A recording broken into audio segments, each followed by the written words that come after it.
Buenos días, hermanos. Gracias a Dios por este hermoso tiempo de alabar a nuestro Dios con estos cantos tan hermosos y que los podemos cantar en este día. Uno, porque Dios nos ha salvado, y la razón que los podemos cantar es precisamente el tema de nuestro estudio en esta mañana. Como ustedes saben, bueno, los que son de casa y han estado viniendo, saben que hemos estado estudiando el Evangelio según Mateo, y estamos ya en el capítulo 27. Quiere decir que estamos casi en el final, pero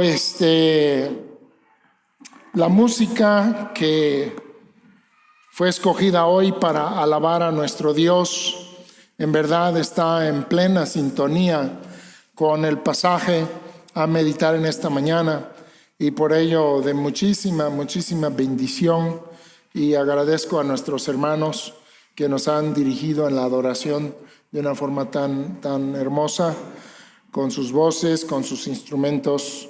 Gracias a Dios por sus vidas, y que el Señor les siga usando para su gloria en esto.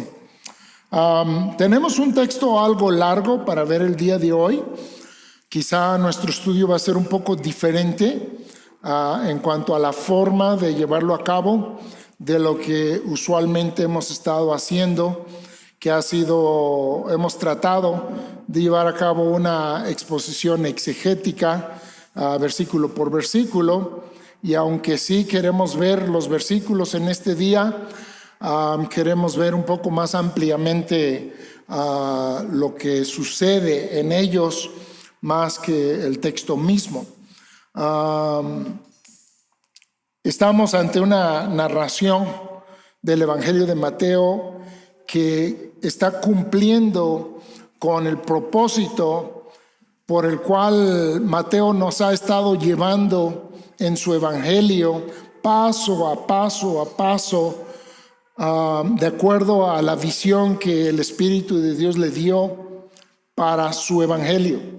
Recuerden que cada uno de los 4 evangelios, aunque tienen el mismo tema central, que es la persona y obra del Señor Jesucristo, cada evangelio lo enfoca desde una perspectiva particular.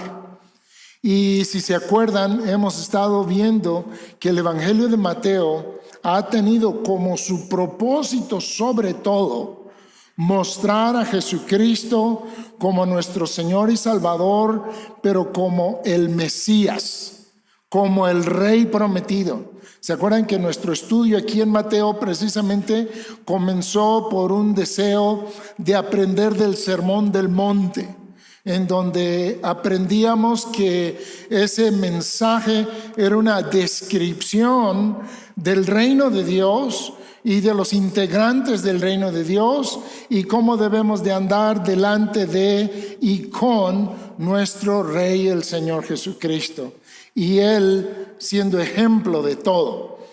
Pues ahora llegamos a la base. Ha estado preparándonos para llegar a la base del reino de Dios. Nos ha estado hablando acerca del reino de Dios, de la venida del reino de Dios, el reino de Dios entre sus discípulos. Pero ahora el Evangelio de Mateo está a punto de describir la fundación del reino de Dios. Y los que han estado atentos al avance de este estudio saben que el día de hoy estamos en el capítulo 27, y el gran tema del capítulo 27 es la crucifixión de Cristo. Pablo dijo: me propuse no saber otra cosa entre vosotros más que a Cristo y a Él crucificado. ¿Por qué? Porque es el centro de nuestro mensaje, es el centro de nuestra fe, es el centro de nuestra iglesia, es el centro de nuestra vida, es el centro de nuestra esperanza, es el centro de todo. Si Cristo no murió y si Cristo no resucitó, estamos perdidos. Y espero en esta mañana que podamos observar cómo el Espíritu Santo lleva a este evangelista, a Mateo, a escribir de esta forma, en donde podemos estar en los momentos más oscuros, humanamente hablando, de la vida de nuestro Señor Jesucristo, pero a la vez poniendo las declaraciones más sublimes de lo que es nuestra fe y de nuestra salvación. Entonces les invito a ver ahí en Mateo capítulo 27.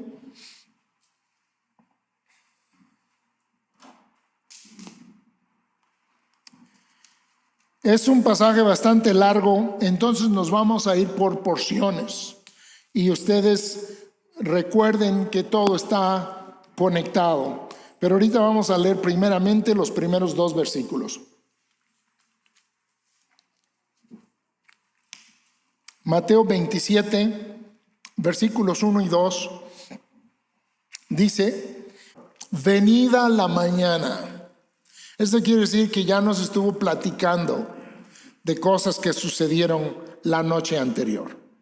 Y bueno, si ponemos un poco de esfuerzo, aunque ya tiene un buen rato, no sé cuándo fue el último mensaje de Mateo, pero estuvimos estudiando el capítulo 26, cuando fue Jesús apresado en el huerto del Getsemaní y posteriormente fue llevado ante el concilio, dirigido por el sumo sacerdote. En Israel ellos eran la autoridad, aunque habían reyes y habían profetas. En Deuteronomio había quedado establecido que ellos tenían la capacidad de juzgar y condenar a las personas en Israel. Y es exactamente lo que estuvo sucediendo el día anterior. La noche que llevaron a Jesús ahí ante ellos, ustedes se acuerdan, primero Judas llevó al grupo de las autoridades para apresar a Jesús en el huerto del Getsemaní, tratando de que no se armara un escándalo a la hora de apresarle. Lo hicieron en la noche y ya luego lo llevaron ante Caifás, Anás, toda esta familia sacerdotal muy impía que gobernaba en Israel en ese tiempo, y lo juzgaron esa noche. Levantaron falsos testimonios, empezaron a traer diferentes acusaciones contra él, y al fin encontraron de qué le podían acusar, y era de blasfemia, porque se hacía llamar el Hijo de Dios y se hacía igual a Dios. Al fin los sacerdotes encontraron cómo ellos podían condenarle a muerte. Pero estoy escuchando un pequeño eco, no sé si lo oyen ustedes también. Pero no tenían la autoridad legal para hacerlo, porque como sabemos estaban ellos no libres. Israel no era un pueblo libre en estos momentos, sino que ahora estaba otro imperio, uno de los profetizados por Daniel en su profecía, estaba sobre ellos. Roma estaba dominándoles, y para matar a una persona públicamente era necesario la autorización romana. Era, para que lo podamos nosotros comparar, es quizá como el gobierno estatal, pero vamos a pensar que el gobierno estatal fuera de un partido distinto al gobierno federal, pero que hay algo que busca el gobierno estatal que haga el gobierno federal. Ahora van con el gobierno no solo federal, pero pues es imperial, ¿verdad? Van con el representante romano. Necesitan su aprobación para cumplir con sus planes de matar a Jesús. Se acordarán ustedes que desde la resurrección de Lázaro, eso marcó ya el arranque definitivo de la planeación del complot para dar muerte a Cristo. Nos parece a nosotros muy extraño como cristianos que un evento tan increíble como la resurrección de un hombre 4 días muerto fuese el catalizador para que los enemigos de Jesús dijeran: esto no puede seguir. Ellos entendían que el pueblo, al ver estas grandes señales de Jesús, seguirían intentando hacerle rey, porque ya lo habían intentado cuando alimentó a los 5,000. Se les voltearían a ellos y también a Roma. Y entonces Roma respondería como lo había hecho aún el mismo Pilato, que en lo que nos narra esta parte del Evangelio no nos dice nada, toda su historia. Pilato era un hombre muy despiadado con los judíos. Y Pilato, al ver esa situación, se voltearía contra los líderes judíos, contra el gobierno estatal y luego contra el pueblo.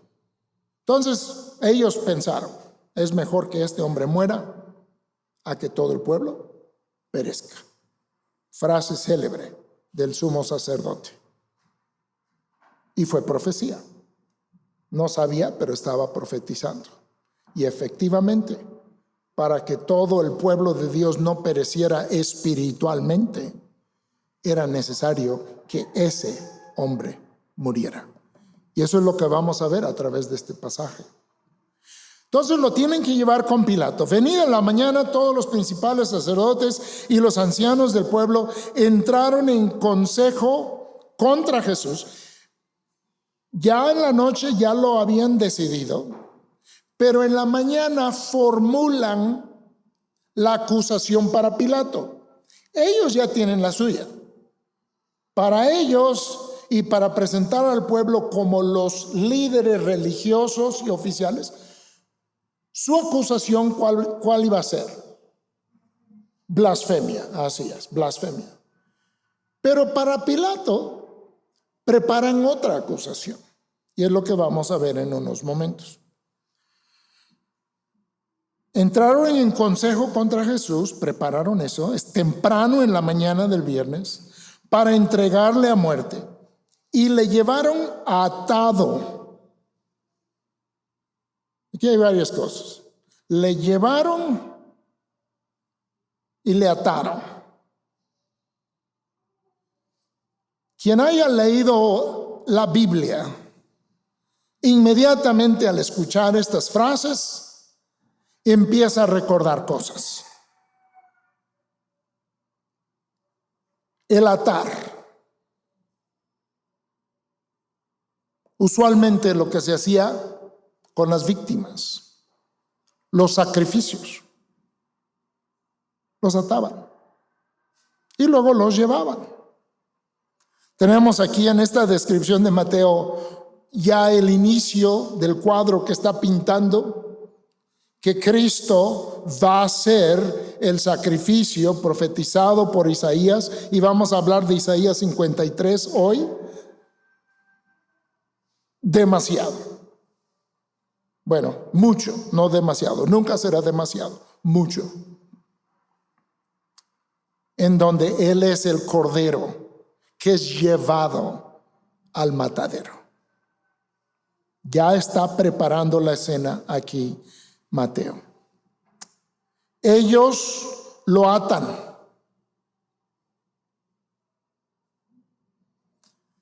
Cuando fueron al huerto, ¿se acuerdan que fueron con soldados y palos y todo? Y Jesús les dice: yo estuve con ustedes todos los días, pero ¿por qué vienen de esta manera? Alguna vez se mostró Jesús agresivo con ellos, los atacó. No es esta reacción de maldad. Algunos quizás se acuerdan de la narración del Evangelio de Juan cuando llegaron ahí a a apresar a Jesús en el huerto del Getsemaní, cuando preguntan por Jesús, ya lo identificó Judas en su traición, pero hacen la pregunta formal como autoridad, ¿verdad? Tienen que identificar al que van a apresar. ¿Y se acuerdan lo que ocurrió cuando él contesta, yo soy? Nos dice el Evangelio que retrocedieron y cayeron al suelo. Con sus palabras, no los atacó. Ya me imagino, se quitaron el polvo, se volvieron a levantar y dijeron, bueno, la otra vez nos regañaron por regresar sin ti, ahora sí te tenemos que llevar. Pero ahora lo atan. Recuerda un poco a la historia de Sansón, ¿verdad? ¿Se acuerdan cuando ataron a Sansón? Sansón, los filisteos sobre ti.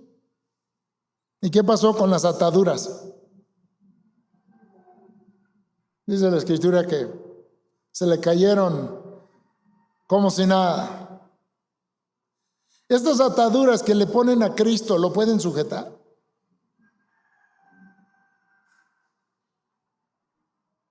Hay algo que está amarrando a Jesús que lo lleva y nos lo enseña el texto y nos lo enseña toda la palabra de Dios.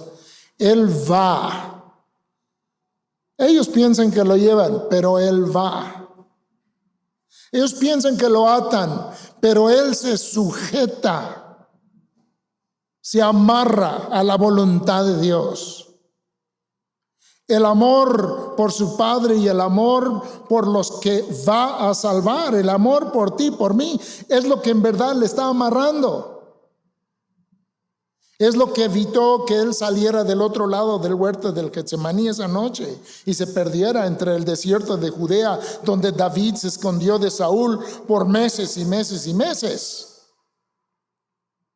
No. Él salió al encuentro de los que iban por él. Él se entregó. Él es el que se ata. Él es el que va.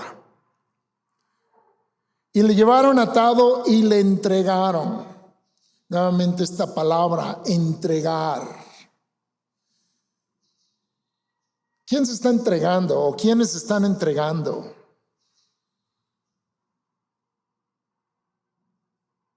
Él se entregó a sí mismo por nosotros.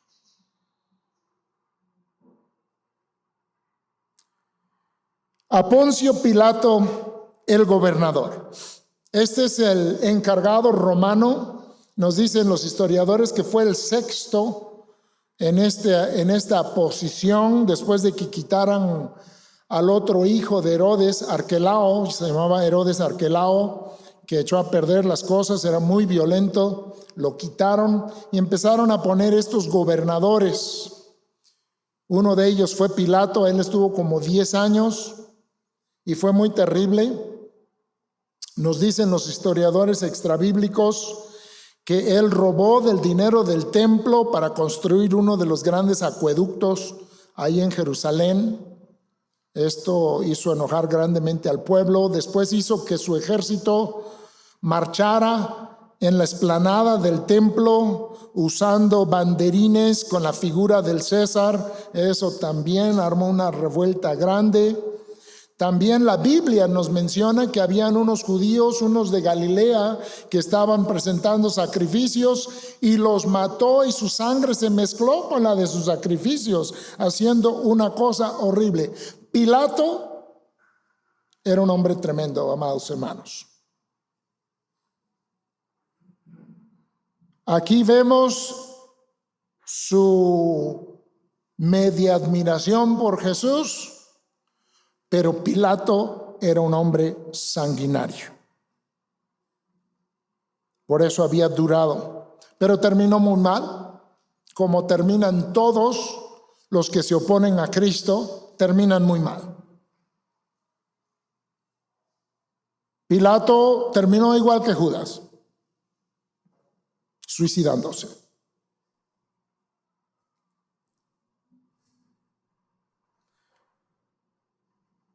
Entonces Judas, el que le había entregado, viendo que era condenado, devolvió arrepentido las 30 piezas de plata a los principales sacerdotes y a los ancianos, diciendo: yo he pecado entregando sangre inocente.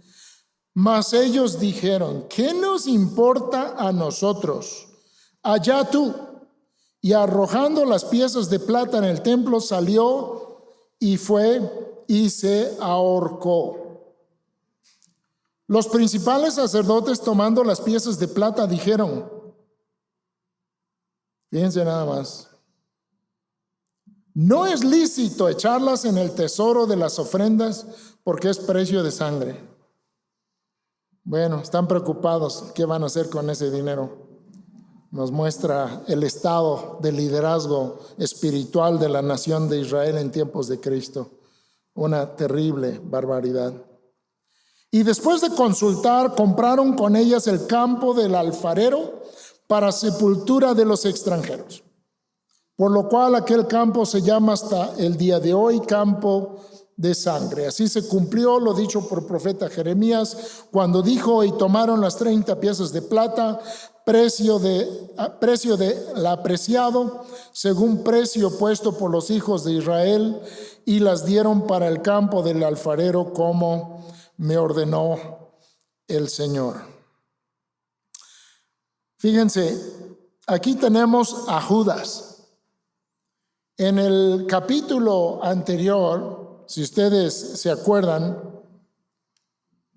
aprendimos de Judas y cómo era su plan para entregar al Señor, cómo buscó venderlo, cómo fijaron un precio por la vida del Señor. No era tanto, la verdad, fue según la ley, el precio por un esclavo. ¿Sí? Si un animal había matado el esclavo de otra persona, la ley exigía un pago de 30 piezas de plata. Pago de un esclavo. Eso era lo que había arreglado. Y el capítulo anterior también nos anunció la negación de Pedro. Quiere decir que Mateo está presentando a estos dos hombres en medio de todos estos personajes en esta noche tan difícil, esta noche y día tan difíciles en la vida de Cristo. Ambas personas en el Evangelio son llamados Satanás. Fíjense, Pedro y Judas. ¿Se acuerdan Pedro cuando quería oponerse a que el Señor fuera a entregar su vida? Y Jesús le dijo: quítate, Satanás, no me obstruyas. Y cuando Jesús anunciaba de uno que le iba a entregar, uno que le iba a traicionar, decía que ese era un diablo. Entonces ellos dos, Pedro y Judas, tenían esa, si quieren verlo en Juan 6:70, nada más para verlo rápidamente. Juan 6:70, y ahorita regresamos a nuestro texto.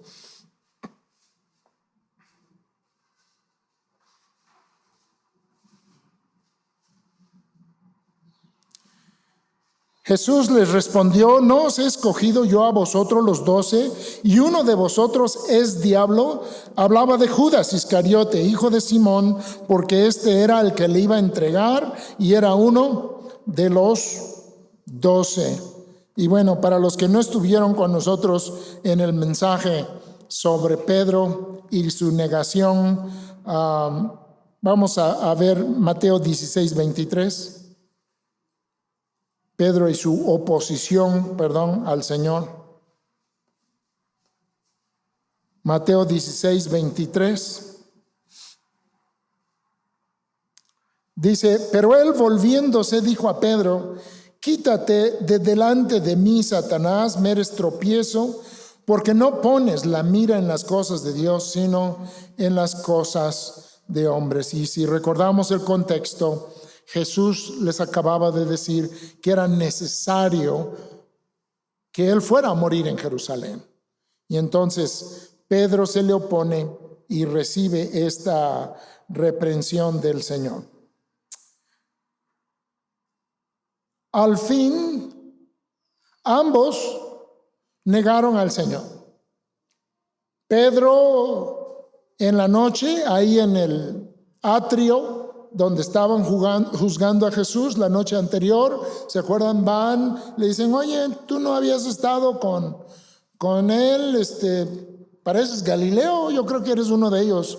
Y una y otra vez, ¿verdad? Dijo, no, yo no soy. Y la última vez ya jurando, dijo, no, ni lo conozco. Y cantó el gallo. Judas, como bien sabemos, la noche de la cena del Señor, salió de entre ellos, fue y armó el plan para traicionar al Señor. Ambos le negaron. Pero vemos en este texto que ambos tuvieron una gran tristeza.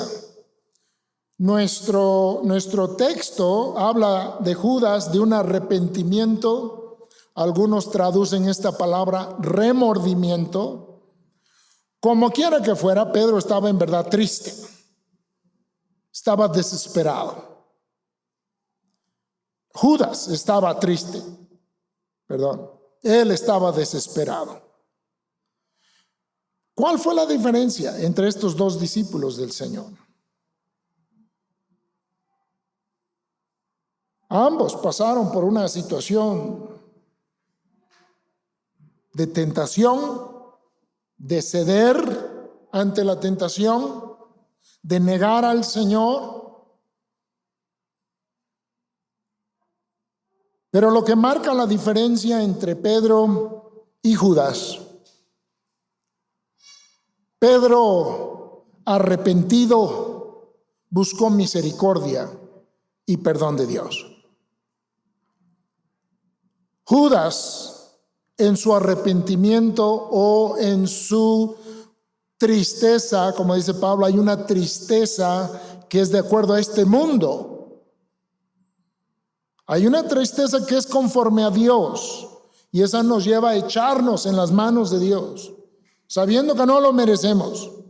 Pedro no lo merecía más que Judas. Necesitamos entenderlo. Necesitamos entender algo.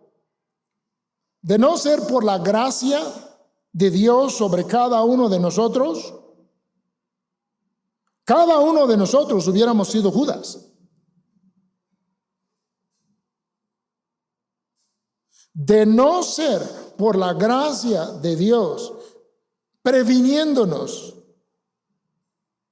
cada uno de nosotros hubiéramos sido los voluntarios para ser Judas. Pero lo que ocurre en la experiencia de Judas, conociendo al Señor, conociendo su bondad, conociendo su amor, en lugar de buscar su perdón, se avienta en la desesperación de su propia perdición. Esta descripción es muy importante, hermanos. Hay muchas personas que oyen el Evangelio. Damos gracias a Dios por cada uno de aquellos en que Dios da gracia y nos permite el arrepentimiento verdadero y la fe para recibir el perdón y el amor de Dios. Pero hay muchos que se saben pecadores, se sienten culpables, les da tristeza su situación, tienen remordimiento por sus pecados, pero no buscan la gracia de Dios en la faz de Jesucristo y se pierden. Algunos llegando hasta el suicidio, otros entregándose a una vida que les lleve más y más y más lejos de Dios. Como Judas esa noche que nos dice que salió de la presencia de Jesús y que era de noche, noche física, y entró en la noche espiritual más profunda. En lugar de buscar la misericordia de Dios y su perdón, se echó en las garras y en la falsa misericordia de Satanás. Pensó que la muerte sería un consuelo.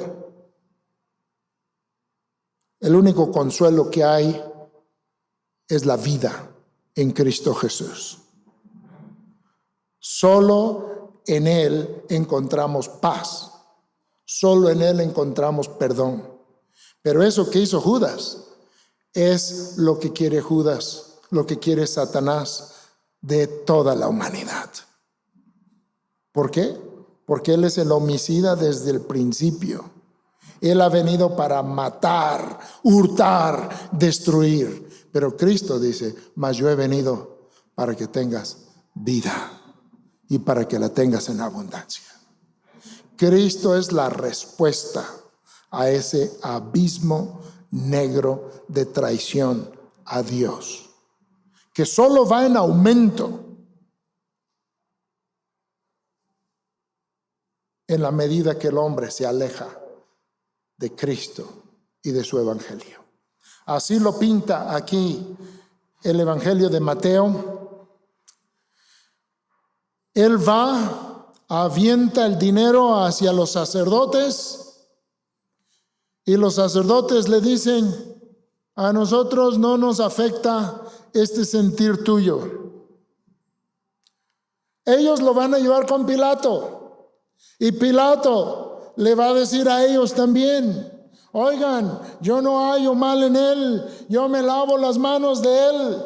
Está echándoles otra vez la culpa. Y vemos este ciclo del pecado como lo hubo en el huerto del Edén. No fui yo, Dios, es ella. No fui yo, es el enemigo. Y bueno, sí tenían algo de verdad, pero a final de cuentas, culpables ante Dios. Judas, culpable ante Dios. Los principales sacerdotes, ancianos, escribas, culpables ante Dios. Pilato, culpable ante Dios. Y nosotros culpables ante Dios, hermanos. Cuando examinamos estos personajes tan terribles, tan oscuros en la vida de nuestro Señor Jesucristo, necesitamos entender que nos representan a nosotros sin Cristo. Pero glorioso nuestro Cristo que está en medio de ellos y en medio de nosotros, que va, aunque podía haber huido, que se sujeta, aunque pudo haber soltado, que deja que lo lleven, aunque Él es el que controla todo el universo, como cantamos en esta mañana. Es asombrosa esta historia, hermanos. Es el Señor el que está caminando aquí en estos versículos. Y Mateo, al hablar de esta traición de Judas, luego su remordimiento, Dios le lleva a recordar profecías del Antiguo Testamento, profecías de Jeremías, profecías de Zacarías, en donde una y otra vez Dios les enseña que venden la gloria de Dios, venden al pastor de Dios, venden todo aquello que es para su bien, una y otra vez, y que les lleva a su destrucción. No tenemos tiempo para estudiar los pasajes de Jeremías 19 y de Zacarías 11, de donde está citando esto el evangelista Mateo, pero nos llevan a entender que este traicionar y vender a Dios, a su palabra y a su ungido, a su Mesías, solo resultará en destrucción. Sería destrucción en aquellos años con Babilonia. Después sería destrucción con los persas. Ahora es destrucción con los romanos. Y terminan siendo borrados de Jerusalén. porque una y otra vez traicionaron a Dios y vendieron su palabra. Y lo hicieron a un costo muy barato, pero el resultado sería desastroso. Esto es un ciclo que se repite y se repite y se repite en la Biblia, amados hermanos. Y es un ciclo que se puede repetir en nuestras vidas personales también. Si nosotros también vendemos a nuestro pastor, terminaremos derramando esa sangre. Esa sangre estará sobre nosotros, pero no para limpiarnos, sino acusándonos de culpabilidad.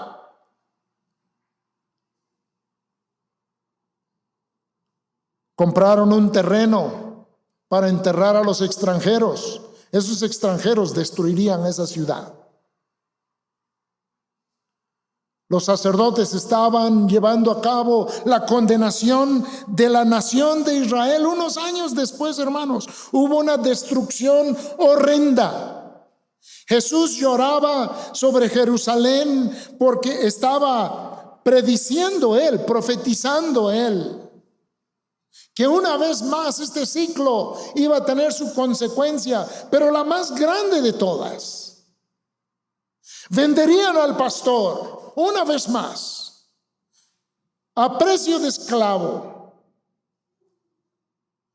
pero esta vez traería sobre la nación su destrucción total, físicamente, pero también espiritualmente. La nación como tal solo podría ser salvo a través de un nuevo acuerdo con Dios. Sus privilegios como el pueblo escogido de Dios quedarían destrozados. Tendrían que buscar relacionarse con Dios a través de un nuevo pacto, pero la mayoría no lo hicieron. Fue solo unos pocos.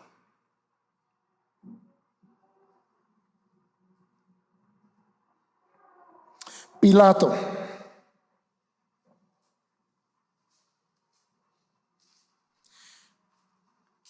Versículo 11.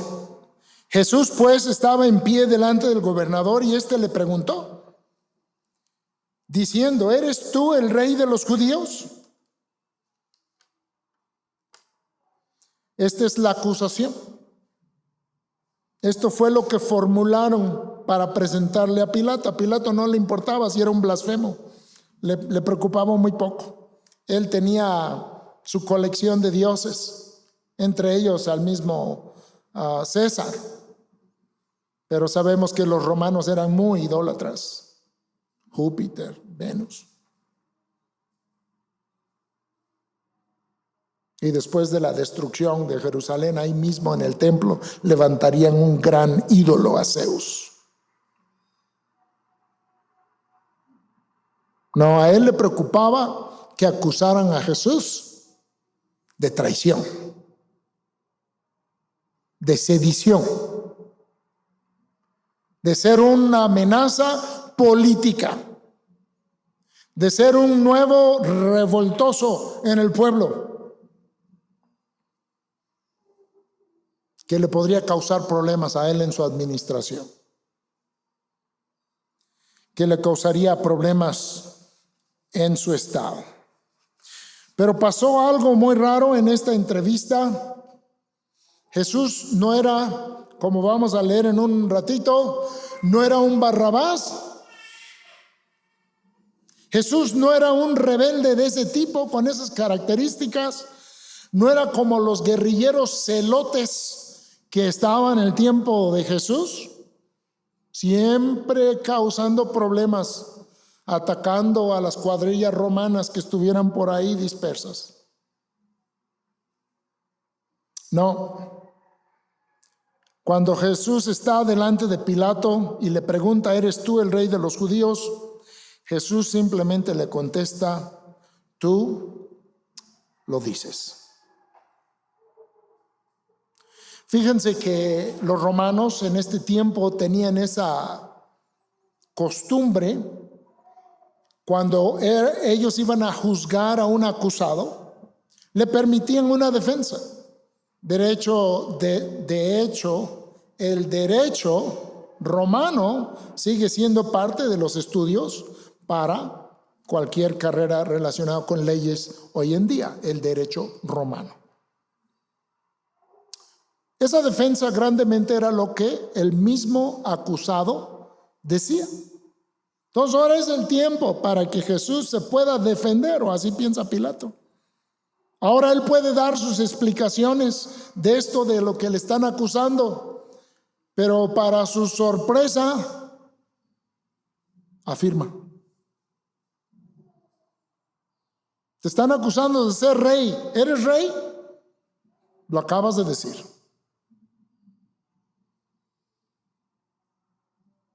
Aprendemos también de los evangelios que también informa que su reino no es de este mundo y que Pilato no tiene de qué preocuparse, porque si fuera de este mundo, los suyos, las multitudes, se levantarían a pelear por él. Pero que su reino no es de este mundo. Y entendemos que eso fue también lo que quebró el corazón de Judas.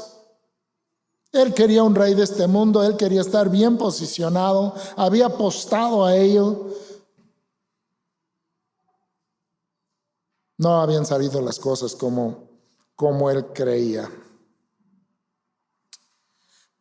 Vemos cómo nos relata Mateo la colaboración entre los principales sacerdotes. Vean versículo 12. Y siendo acusado por los principales sacerdotes y por los ancianos, nada respondió. Pilato entonces le dijo: ¿no oyes cuántas cosas testifican contra ti? Pero Jesús no le respondió ni una palabra, de tal manera que el gobernador se maravillaba mucho. Aquí vemos esta unión. Los principales del pueblo no podían dar una orden judicial para matar a Jesús, necesitaban a Pilato. Pilato, aunque tenía la autoridad de matar a una persona, si mataba a alguien popular, podría ocasionar un levantamiento y eso le hacía ver mal. Roma no quería esos disturbios. Pero cuando se juntan los dos, y vamos a ver en el resto de este contexto cómo los principales sacerdotes tienen al pueblo convencido ahora, una semana después, de que este hombre es un blasfemo en verdad. Y que lo que le dijeron el domingo anterior no debió de ser, porque los ha engañado. Es alguien que dice que es Dios y que debe morir por ello. Y entonces Pilato le pregunta a los ancianos, le pregunta a Jesús y luego le pregunta al pueblo. Jesús le dice que sí es rey y ya luego no le dice más. Los ancianos del pueblo le dicen: él dice que es rey. Y otro pasaje añade: y si no actúas contra él, quiere decir que no eres amigo del otro rey, del César. Y se ve que tenían algo de comunicación por ahí. Y luego le pregunta a la gente, dice Pilato: a lo mejor con la gente logro salir de esta. ¿Por qué? Vamos a ver por qué. Se maravillaba mucho. Versículo 15. Ahora bien, en el día de la fiesta acostumbraba el gobernador soltar al pueblo un preso, el que quisiesen, y tenían entonces un preso famoso. Esta palabra famoso tal vez nos da una idea un poco diferente. Realmente debía ser infame, notorio, es otra traducción correcta, llamado Barrabás. Reunidos pues ellos, les dijo Pilato: ¿a quién queréis que os suelte? ¿A Barrabás o a Jesús llamado el Cristo? Fíjense que era famoso Barrabás. La gente sabía quién era. Y bueno, Jesús también era famoso. Y Pilato lo sabía. Esa aclamación del Domingo de Ramos no pudo haber pasado desapercibido, ¿Se acuerdan? Cuando Jesús entró, 8 días antes. Bueno, 7 días antes. Y le tienden palmas, le ponen cobijas y gritan: ¡Hosana! Todo eso causó conmoción en la ciudad. Seguro Pilato lo sabía, la gente lo sabía. Pero a Barrabás también le conocían. Barrabás también era famoso. Barrabás era el que estaban planeando ejecutar. Había el plan de hacer una ejecución. Fíjense, eran 3 cruces. Los otros no los pusieron para acompañar a Jesús, esa no fue la motivación. Ellos ya estaban planeados para ser crucificados. Se entiende que probablemente eran los asociados rebeldes de Barrabás. Pero ahora sucede que Barrabás, que era el principal de ellos, se le está ofreciendo un perdón, o a él o a Jesús. Y la pregunta es: ¿cuál será el que va a escoger el pueblo? Eso piensa Pilato. Él dice: es popular, es rebelde, es ladrón, también es homicida, lo aprendemos de los evangelios. Pero se entiende aquí con la palabra que usa aquí para malhechor, que él afrentaba al gobierno, que él era precisamente de lo que estaban acusando a Jesús. No de querer ser rey él, pero sí de atacar a las autoridades que estaban ahí.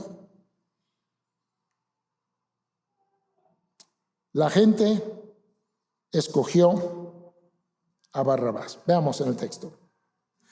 Versículo 18. Porque sabía que por envidia le habían entregado, hablando de Jesús, ¿verdad? Sabía que los sumos sacerdotes eran envidiosos de Jesús. Y estando él sentado en el tribunal, esto quiere decir que este proceso tardó un poquito, no demasiado, ocurrió en la mañana, pero sí, él estaba como en sesión de corte, había una silla especial, se llamaba bema, es un nombre que encontramos después para otro trono de juicio, pero es la palabra que usa aquí de Pilato. Estaba en su trono especial para hacer juicio y le llega este mensaje. Vean. Su mujer le mandó decir: no tengas nada que ver con ese justo, porque hoy he padecido mucho en sueños por causa de él. No crean que ella es profetisa. Ella, al igual de Pilato, ha escuchado. Sabe lo que ocurrió la semana antes. Sabe de los milagros que ha estado haciendo Jesús ahora en Jerusalén. Y pues esto le ha llevado a soñar mal, a preocuparse. Sabe que no es cualquier persona. Y le manda a decir. Entonces Pilato estaba maravillado por la forma de responder de Jesús. Recibe el mensaje de su esposa Podríamos abrir un paréntesis aquí del consejo de las esposas, ¿verdad? Pero no nos vamos a desviar. Versículo 20. Pero los principales sacerdotes y los ancianos persuadieron a la multitud, vean esto, persuadieron a la multitud que pidiese a Barrabás y que Jesús fuese muerto. Que Jesús fuese muerto. Marcos 15:7. Vamos a ver Marcos 15:7 rápidamente.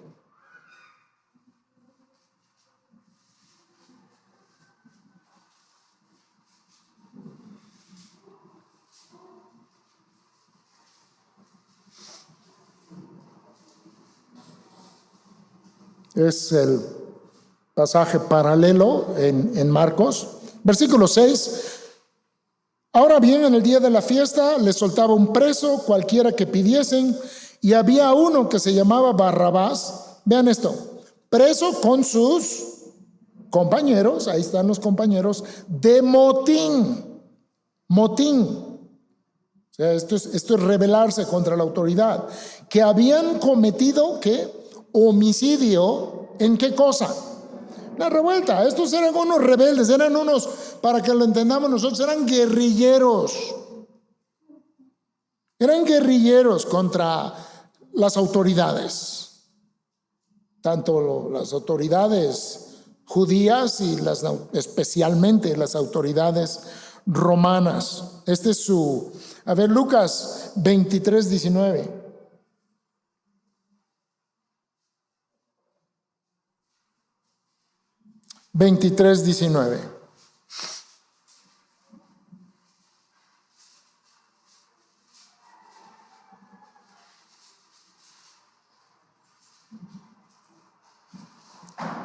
Versículo 18. Mas toda la multitud dio voces a una diciendo: fuera con este y suéltanos a Barrabás. Este había sido echado en la cárcel, vean, por sedición en la ciudad y por un homicidio. Entonces está Barrabás con sus compañeros y entonces Pilato pregunta: ¿a quién quieren que le suelte? Y la decisión es una decisión extrañísima. Jesús, ¿qué les había hecho?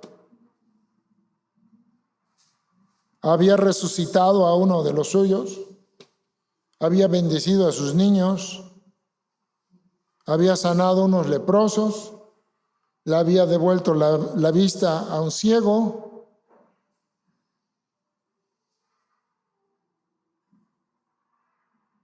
No vaya a resucitar a más, ¿verdad? Amados hermanos, la ceguera del pecado revelado en este pasaje es absolutamente increíble. Pero es el mismo pecado que nos ciega a nosotros de la justicia de Dios hasta que la conocemos en la faz de Jesucristo. Entonces la venda nos es quitada. Y podemos entender que nosotros, al igual que Judas, nosotros, al igual que Barrabás, nosotros, igual que los compañeros de Barrabás, no tenemos justicia si no es la de Cristo. Solo Él nos puede salvar. Y esa pregunta de Pilato: ¿eres rey?, se va a convertir en el fundamento no solo de la historia que va a seguir, porque va a poner sobre la cruz del Señor: este es el rey de los judíos, pero va a estar sobre todo el testimonio de la Biblia. El Evangelio anuncia precisamente eso, que Jesús es el Rey de Dios. Y Jesús dice: tú lo has dicho.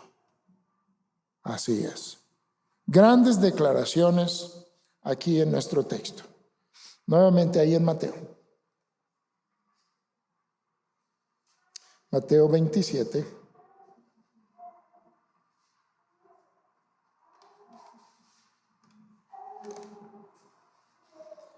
Y el gobernador les dijo, versículo 22, pues qué mal ha hecho, pero ellos gritaban aún más, diciendo, sea crucificado.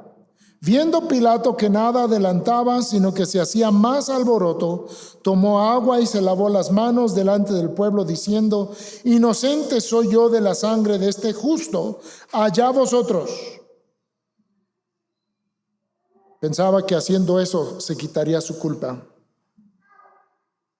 Es la misma reacción de Judas. Y respondiendo todo el pueblo dijo, su sangre sea sobre nosotros y sobre nuestros hijos. Y así fue. Entonces les soltó a Barrabás. Claramente vemos en esto lo que la Escritura nos va a decir. Nos va a decir Pedro, que el justo por los injustos.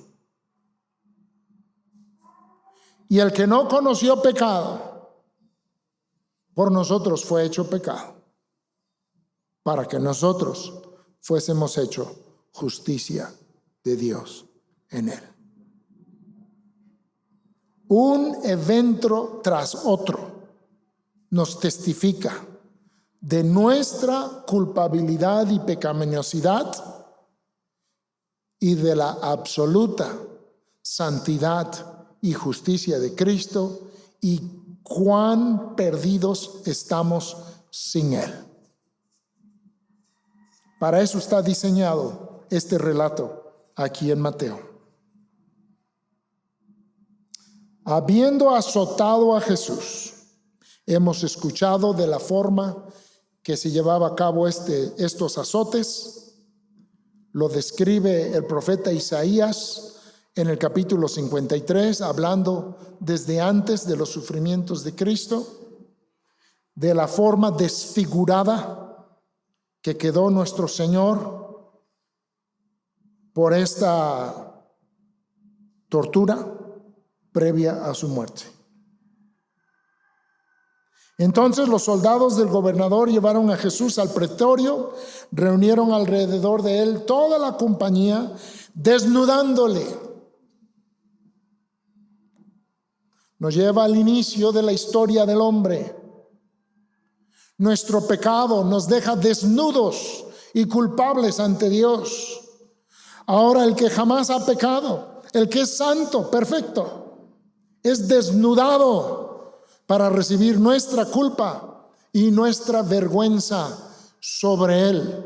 Sí es desnudado físicamente, pero nuestra culpabilidad es cargada sobre él espiritualmente. Amados hermanos, pusieron sobre su cabeza una corona tejida de espinas.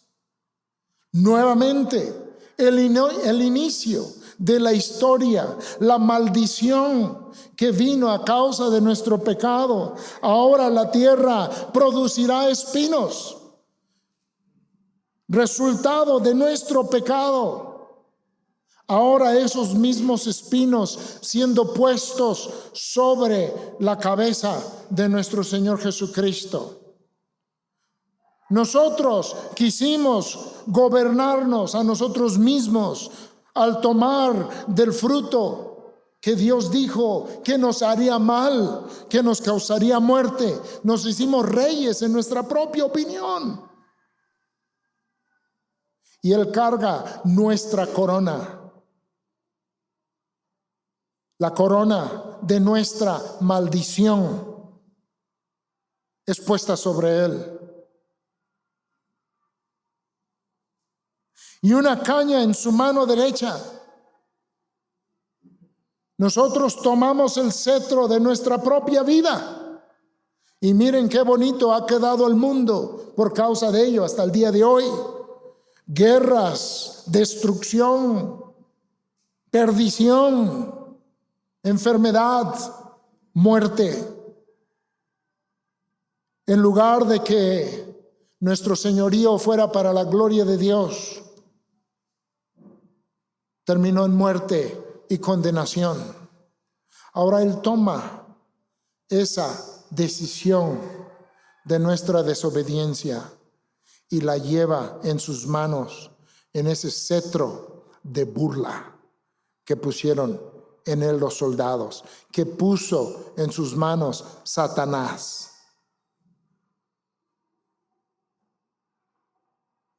Pero la Biblia nos dice que cetro de justicia es el cetro de su reino.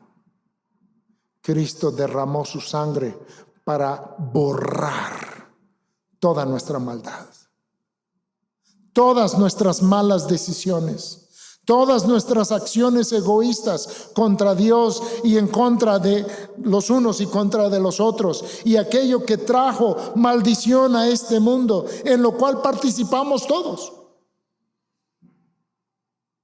El problema es que pensamos, no, pues fue Adán y pues eso es como Pilato, no, pues ustedes y Judas también, no, pues tengan el dinero, y es pasar la culpa, pero la culpa es de cada uno de nosotros.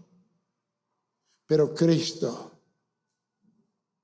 tomó nuestro lugar, tomó ese cetro, teniendo el cetro de todo el universo, siendo el Rey de reyes y Señor de señores, se humilló.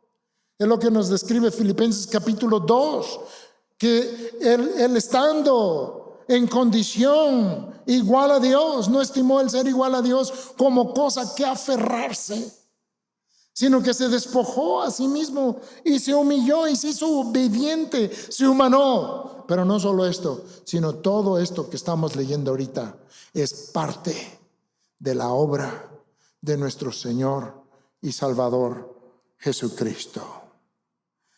E hincando la rodilla delante de Él, le escarnecían. Debían de hincar la rodilla ante Cristo, no para burlarse, sino como esa mujer unos días antes se postró a sus pies para ungirle y reconocerle como Señor.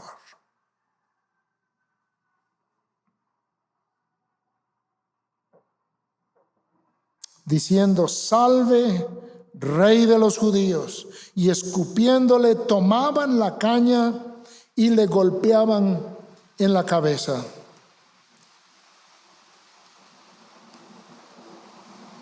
Golpes, azotes, escupitajos,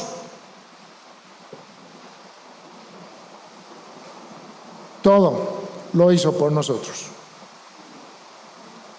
Después de haberle escarnecido, le quitaron el manto, le pusieron sus vestidos y le llevaron para crucificarle. Han seguido con lo que empezaron los principales. Se burlaban de él diciendo que era profeta mientras le golpeaban. Ahora se burlan de él diciendo que él finge ser rey, cuando están declarando precisamente la verdad de su persona. Él era el profeta de profetas anunciado. Él era el Rey de reyes prometido. Pero el pecado, la maldad que hay en nuestros corazones impide que lo veamos. Después de haberle escarnecido, le quitaron el manto, le pusieron sus vestidos y le llevaron para crucificarle. Cuando salían, hallaron a un hombre de Cirene que se llamaba Simón. A este obligaron que llevase la cruz, y cuando llegaron a un lugar llamado Gólgota, que significa lugar de la calavera, le dieron a beber vinagre mezclado con hiel, pero después de haberlo probado no quiso beberlo. Cuando lo hubieron crucificado, repartieron entre sí sus vestidos, echando suertes para que se cumpliese lo dicho por el profeta: partieron entre sí mis vestidos y sobre mi ropa echaron suertes, y sentados le guardaban allí, y pusieron sobre su cabeza su causa escrita: este es Jesús, el Rey de los judíos. Entonces crucificaron con él a 2 ladrones, uno a la derecha y otro a la izquierda.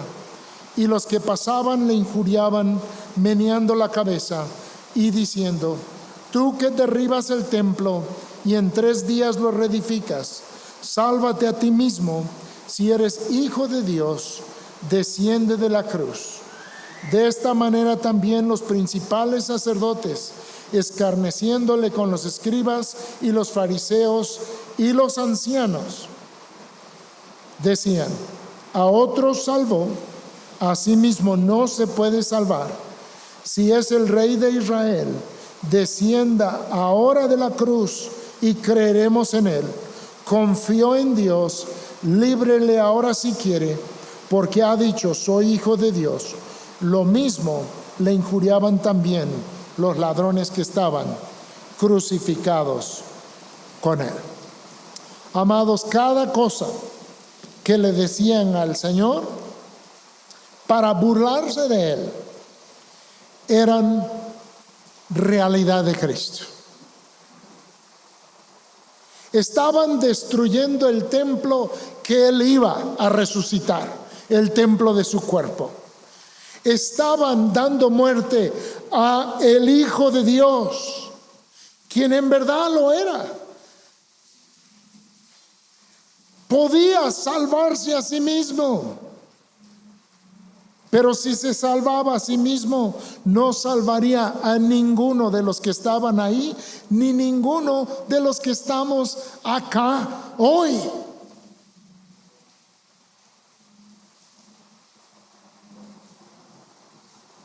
El libro de Colosenses, en su capítulo 2, nos dice que en la cruz, en ese momento más humillante, más vergonzoso, triunfó Cristo.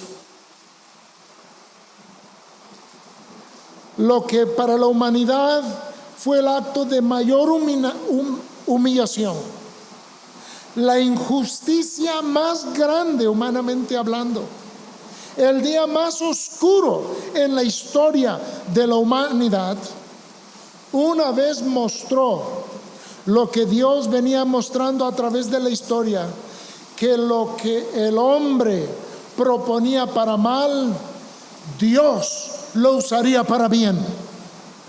Y el día de la crucifixión de Cristo, Dios hizo el bien más grande de toda la historia de la humanidad.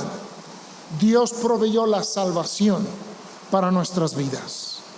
Y Él sí es el Hijo de Dios. Él sí es el Rey de los judíos y el Rey de todos los reyes. Él sí es el Hijo de Dios por excelencia, que vino desde el Padre a vivir en nosotros.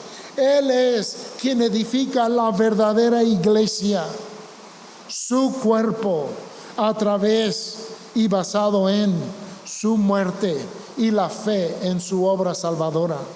Amados hermanos, Cristo murió por salvarnos. El Evangelio de Mateo no se hubiese escrito si Cristo no hubiese muerto en la cruz. Porque desde el principio, cuando se anuncia la venida del Señor, es llamado Jesús. ¿Por qué? Porque Él salvará a su pueblo de sus pecados. Y para eso vino. Cristo, amados hermanos, nació para morir, nació para dar su vida. Él entregó su vida. Sí, fueron culpables por tomar sus manos y clavarlas. Fueron culpables por todo lo que hicieron.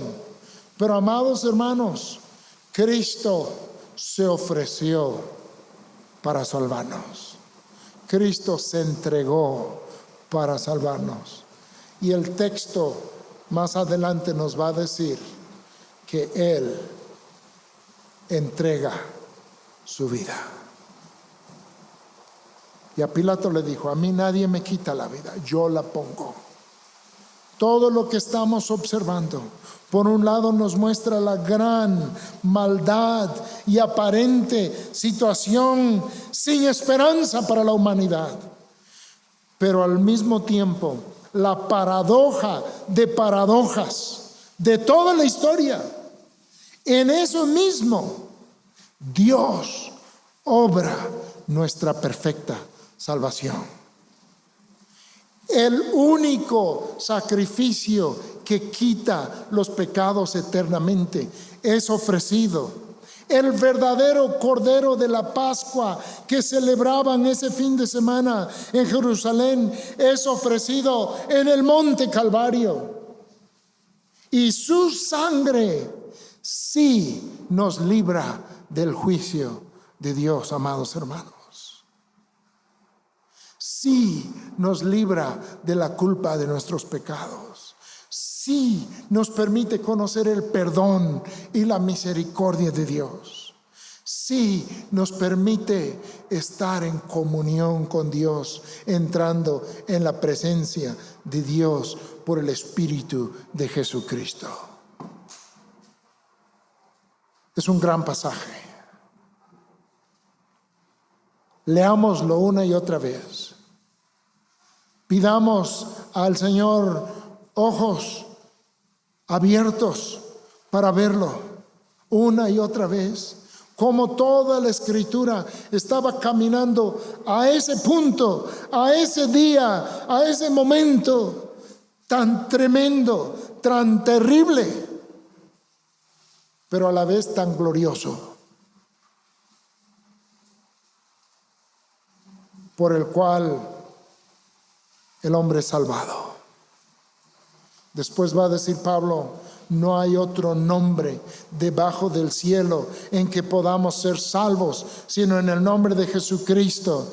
No hubo otra salvación para los del Antiguo Testamento. No hay otra salvación para los que estamos en el Nuevo Testamento o más adelante.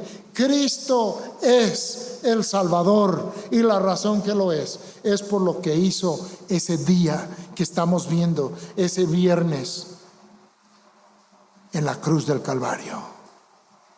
Dio su vida, derramó su sangre hasta la muerte para tomar nuestro castigo. La justicia de Dios que merecíamos nosotros la recibió Él. Pedro dice: el justo por los injustos, para llevarnos a Dios. ¿Eres uno de los que está siendo llevado a Dios? Solo es por Jesucristo. Nadie más hizo lo que hizo Cristo. Nadie lo podía hacer y nadie lo podrá hacer. Y solo somos salvos por la persona y por la obra de Cristo, por su gracia, por lo que Él hizo. Que esto sea el fundamento de nuestras vidas. Que tengamos la realidad del perdón y la esperanza, no como Judas, no como Pilato, sino conocer el perdón de Dios como Pedro y la esperanza eterna de vivir con Él para siempre. Y mientras, su paz aquí. Que Dios nos ayude, que aumente nuestra fe y que creamos las Escrituras. Que Dios les bendiga, hermanos.